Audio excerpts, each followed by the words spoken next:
Hey, welcome to the Author Spotlight. I'm with Reggie Williams. Reggie, thank you for being with me here today. How are you? You, Joe. I appreciate it. I'm great. Excellent. Thank you for asking. Well, we're talking about your book today. I love your book. Need money? It's such a great book.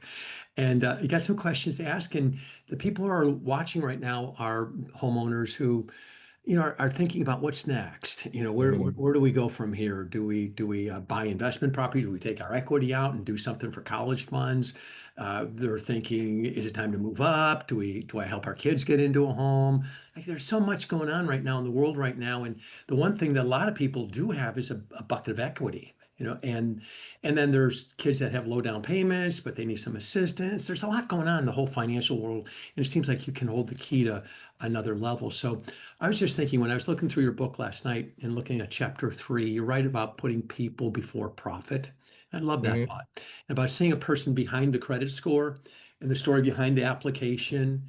And you describe that philosophy has kind of shaped your whole career. So tell me about that moment, that when this truth really landed for you, when you realized that you just you're not just doing mortgages, you're helping people transform. Talk to me a little bit about that moment.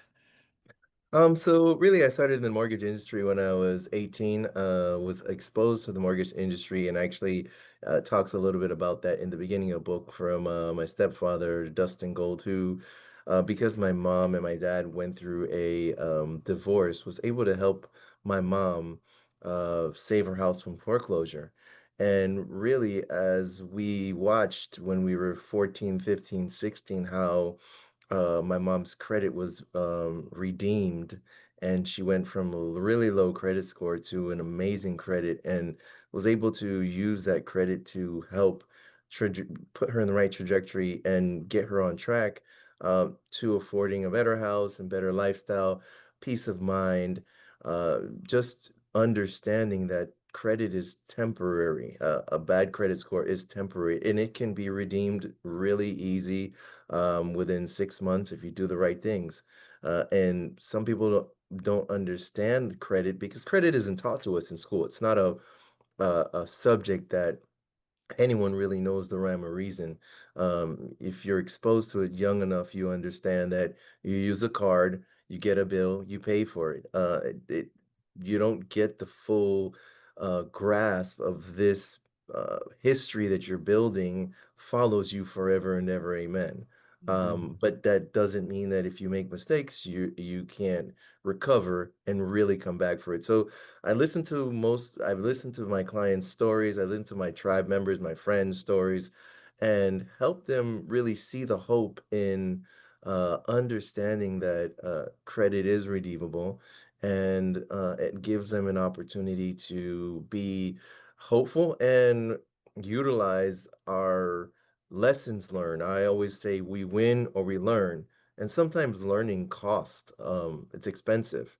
That's what doctors do. They pay to learn thousands, hundreds of thousands of dollars sometimes. So we pay to learn and use what you learn to grow and create new behaviors that help you utilize your credit responsibly, and then take it from there so you're able to see how credit can affect your Mhm. lifestyle. Yeah, good. Well said. I love that distinction between repair, and I've never heard it said this way, but credit redemption.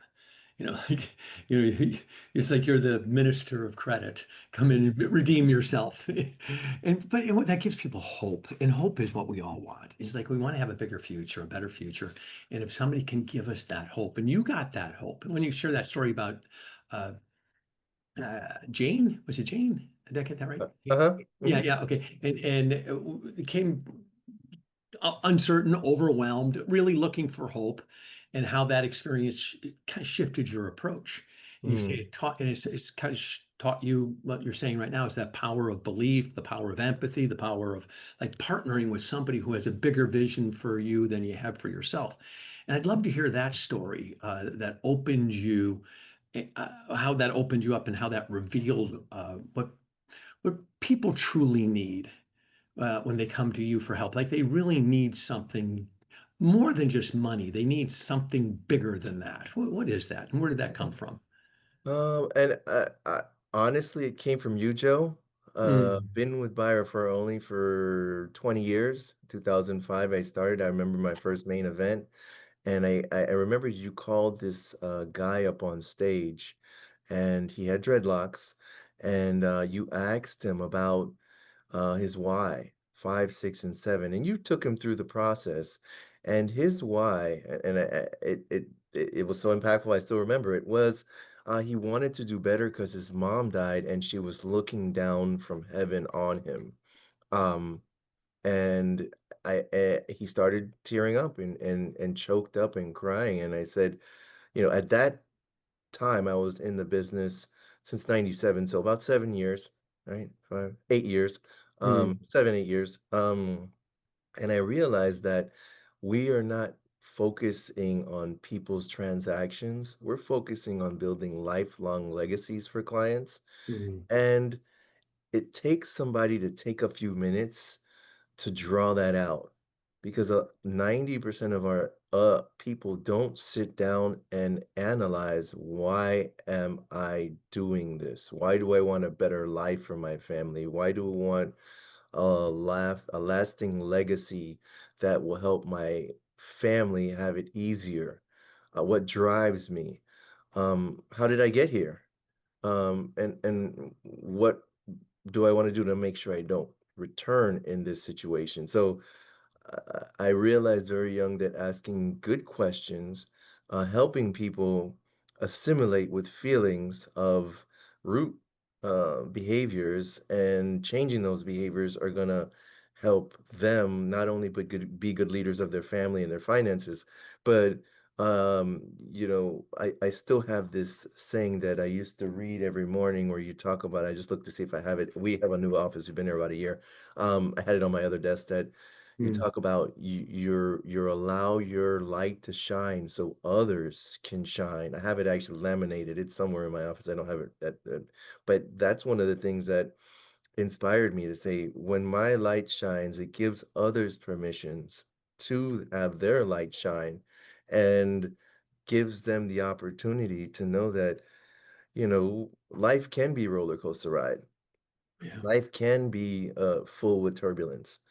Um, but it doesn't mean that it's the all end all. We have a destination that our journey's taking us on, and our tough times are a testimony to help others understand and learn what is possible. Yeah. Yeah, well said. That quote comes from Marianne Williamson. It says, "Playing small doesn't serve the world." Yes. And when we play bigger or we let our light shine, we give people unconsciously permission to do the same. We don't have to say anything. We just have to let our light shine and then unconsciously give other people permission to do the same. And I know that when you're sitting with a person, you're like diving a little deeper, like, so what's important about this loan to you? And you're going deeper into that. You're trying to find their light, like their big why. And I love that, you said, it was about 7 years in that we crossed paths and that message connected with you. And like there's something that has to sustain people in business for the long haul. So how long have you been at this? That means, 28 exciting years, yeah. 97 to now. So It's imagine that 28 years, helping people get the money they need in order to make their dreams come true. That's the outer layer, but the inner layer is so much deeper than that. Yeah, and one of the things I'm just really painfully aware of, because over my lifetime I've gotten a lot of loans and have done a lot of things with my kids and stuff like that. The amount of freaking paperwork. Jesus Christ, like the amount of stuff that has to be I's dotted, T's crossed. How do you transform paperwork into like a story? Like, how do you help people understand that part of the business? Uh, I I really try to give them a metaphor that they relate to, Hmm. and it's it's just based on you. Like for someone like you who done preparation, hours of coaching and things, I would let you know that the things that happen behind the scene take a lot longer than the things that you see on the stage. Mm, And I learned that very young in my life that stage work is fun and fancy and flashy, but behind the curtains is where the real talents lies. yeah, yeah. Yeah, that makes a lot of sense. You know, I love that notion that you spell love, Prepare. It's how you prepare. That's how you show people how much you love them by how much you put into it in advance. And so what I hear you saying is behind the scenes in your business, all that flow of paperwork is something that people don't have to get buried in, you know, and I've done loans with people where the lender just buried me in paperwork and it was like a dreadful experience. And then I've had experiences where people really cared and they made it seamless. And it does, as you say, that does make sense. It's like how much work do they do behind the scenes that they're doing for me that I don't even see? It's the invisible. Yeah. Yeah. And over time, we've basically worked on perfecting the process. Mm, My philosophy is morphed into, I let my clients do their job. I don't want them to figure out what their adjusted gross income is or how to get their credit score higher. We do all the dirty work. We call the accountants, we call the human resource centers, we call the people who maybe have made mistakes in the credit bureau and help them fix those items so you can keep living. My goal is to help have you go through this process. I always say this, not stress free, but stress less. You mm, stress less than um, most people do, and this is an emotional time when you're dealing with people's money. And there's people that have sleepless nights. So I do my best to mitigate that. I do my best to let them know that they're in the hands of a professional who's gonna help them, and they don't have to worry if their account doesn't call back. My team's gonna call 10 times and send mm, emails, and we're gonna be there. If your human resource department lady, she doesn't like you, we're gonna escalate it to your supervisor. mm, We're gonna get the paper. We're not here to particularly make friends with the people in the process. It's more of a process that helps our clients achieve their goals. And sometimes we do make friends and people mm. are impressed because we're resilient. Yeah. Um, it's part of the process. You know, I know that you do choose to work with people who other lenders might actually turn away, you know, and the reverence for teachers and the reverence for gig workers and freelancers and people who are actually kind of rebuilding after a significant setback, you know, and that you say, okay, we're gonna put our energy into that. And that it seems, in my experience knowing you, that you see potential where others see kind of some limitations. And what allows you to do that? But I take a, flip on my view of perception. I recently closed a loan for a young lady who's a CEO of a company, and she has an audience of over 2,000 people every week. She had a divorce years ago, but the finalization was in the beginning of this year, 2025. And this young lady makes great money, but she's never did bill pay. She's never done things for herself, and she even up to now was relying on her ex-husband to do these things. And I said, they don't teach us this in high school. In a marriage, normally in a relationship, one person has a strong suit, the other one has a strong suit in something else, and doesn't make you weaker. It doesn't make you less valuable. It just says your strong suit isn't there. Some people are visual, some people hear better.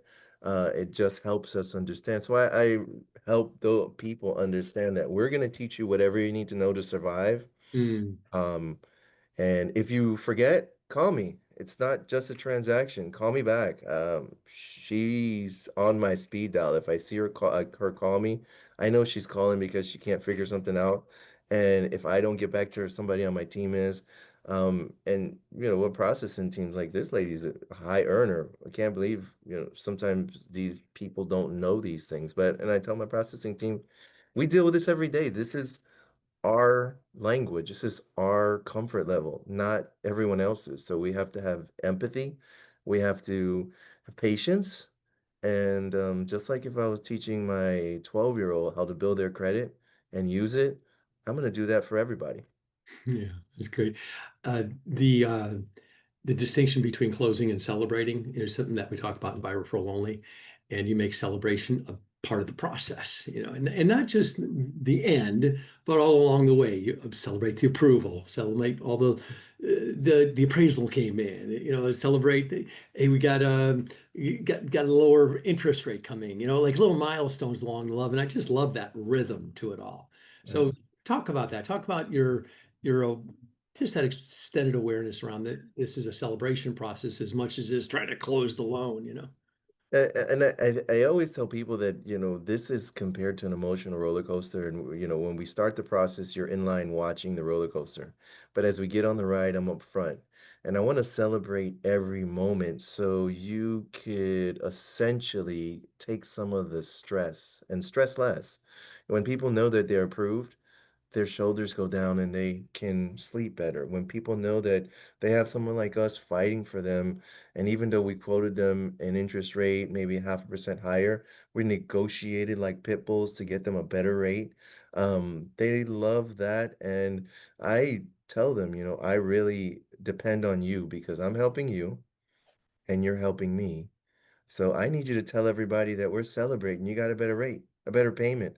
You save $5,000 on your cash to close, because there's no better advocate than somebody who's going through the process that can say, I didn't think this was possible.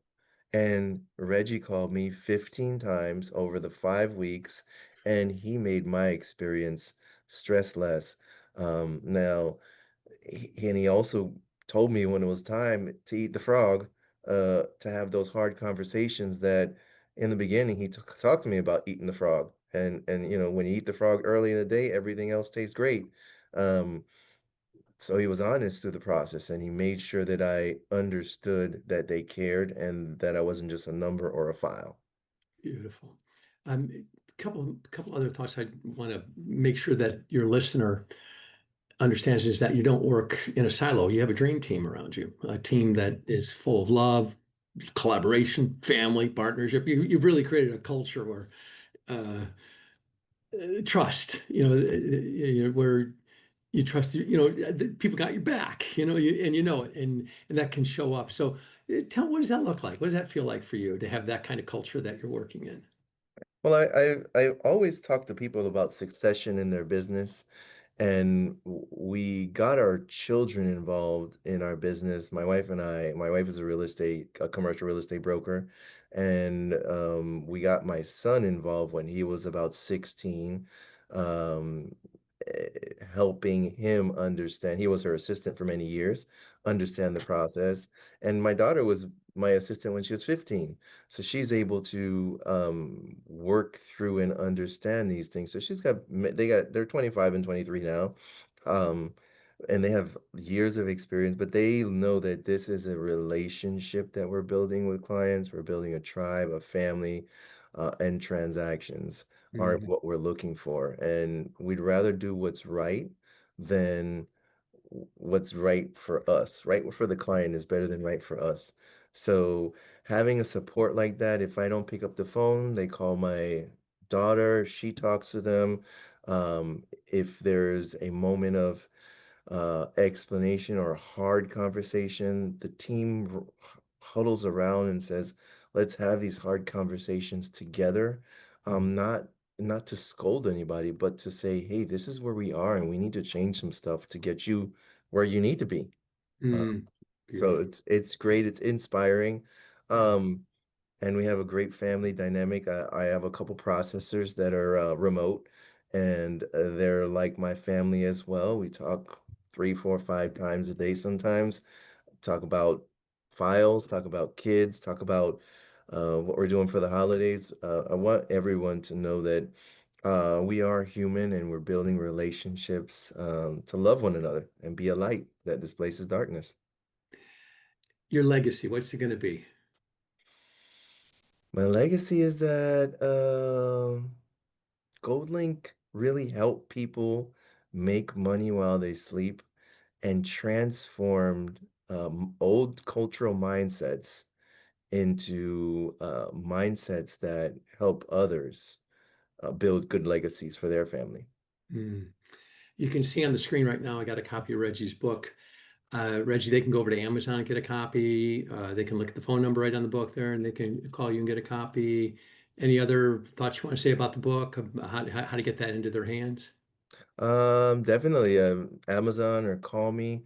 I would like to also say thank you for helping me through the process, Joe. It was amazing to be able to have you assist me in writing my book. I'm amazed that it even exists, and I'm thanking God that you know, we were able to cross paths years ago and Mm, hung in there all the way till now.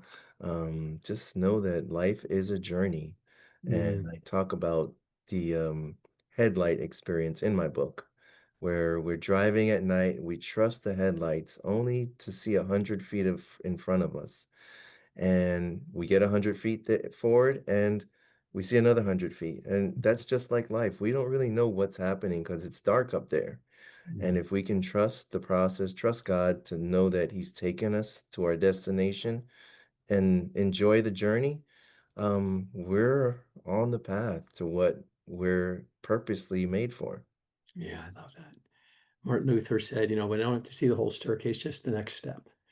And if you're right now and you're in a place in your life right now, like you're wondering what's the next step, where do you go from here?